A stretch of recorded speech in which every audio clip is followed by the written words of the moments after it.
Tropical storm Eta, currently located over Cuba. Winds right now are at 60 miles an hour. It's moving to the north-northeast at 12 miles an hour. So later on this morning, it works its way back out over the water. That's where it starts to make that turn more towards the west.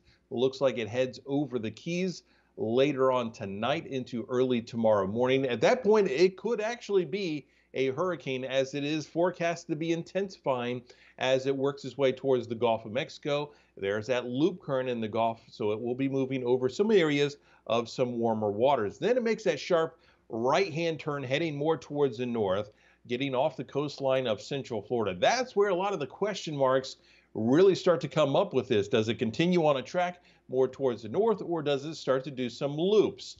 That's where you have that low confidence in the forecast, because we've got one camp of models which is suggesting maybe it'll move on shore, and then we have some other models which show it maybe doing some spins out into the Gulf of Mexico. So you look at the computer models right now, and there you see that track moving towards and over the Keys, and then over into the central Gulf of Mexico. So that is by about Thursday.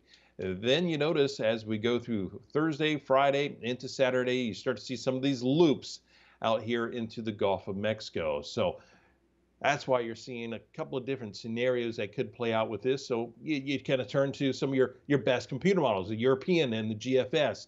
And you notice through the short term, there's actually pretty good agreement. They're basically sitting on top of each other. This is by Wednesday morning.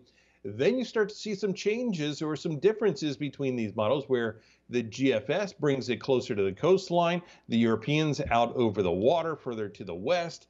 The European continues to take it on to the north, while the GFS does a loop back out into the Gulf of Mexico. So again, you're looking at some of your best computer models, and they are giving us different solutions. So that's why the confidence of this forecast in the long term is still quite low. And I'm sure we are going to continue to see a lot of little twists and turns, and things will be changing as we go through the next several days. But by Wednesday, looking at the wave height forecast, we are certainly going to be seeing some pretty large swells along the coastline. So across central Florida, what we can expect to see as we go through the week at this point will be obviously the gusty winds. We could see some of these winds gusting up to tropical storm force. We're going to see a continuation of more of these off and on rain bands working their way through. The swells along the coastline causing the possibility of some coastal flooding and some beach erosion as well. Now, as far as the watches and warnings, currently